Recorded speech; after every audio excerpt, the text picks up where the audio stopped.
Shalom.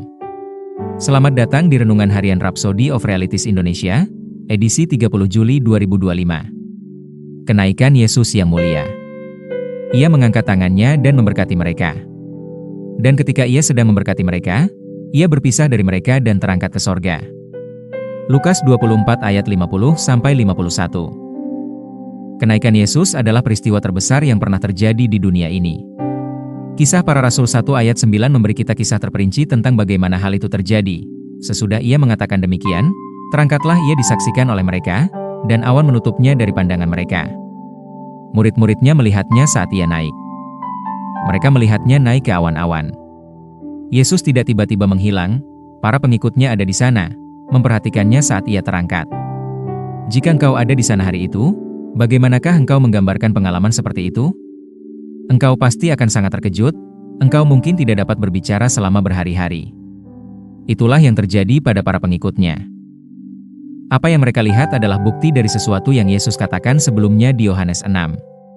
Ketika ia berkhotbah, beberapa muridnya bersungut-sungut ketika ia berkata, "Sebab dagingku adalah benar-benar makanan dan darahku adalah benar-benar minuman."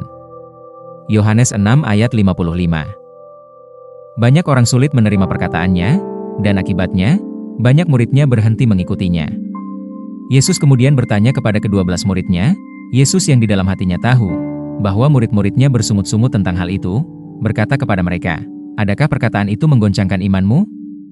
Dan bagaimanakah jikalau kamu melihat Anak Manusia naik ke tempat di mana ia sebelumnya berada?" Yohanes 6 ayat 61-62. Tidak ada jawaban. Namun akhirnya, tepat di depan mata mereka, hal itu terjadi. Mereka melihat kata-kata itu terjadi. Apa yang mereka saksikan terlalu berat untuk diucapkan.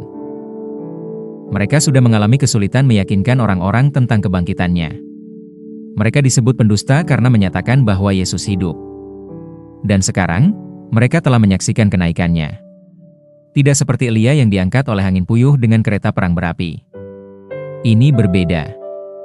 Gereja, umat Kristen, dan pendeta belum cukup menekankan kenaikan Yesus. Kita sering membaca tentangnya dan berasumsi semua orang memahaminya. Namun, ini adalah peristiwa terbesar yang pernah terjadi di bumi.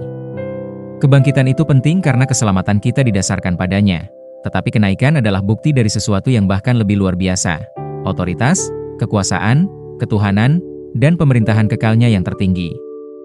Terpujilah Tuhan. Mari kita berdoa. Bapa terkasih, aku bersyukur atas kenaikan Tuhan Yesus Kristus yang agung, yang menunjukkan otoritas, kekuasaan, ketuhanan, dan pemerintahan kekalnya yang tertinggi. Aku bersukacita karena aku duduk bersamanya di tempat surgawi, jauh di atas semua pemerintah dan penguasa. Terima kasih atas kemenangan dan otoritas yang aku miliki dalam namanya. Amin. Ayat renungan hari ini terdapat dalam Kisah Para Rasul 1 ayat 9-11, Efesus 1 ayat 20-21, Yohanes 3 ayat 13.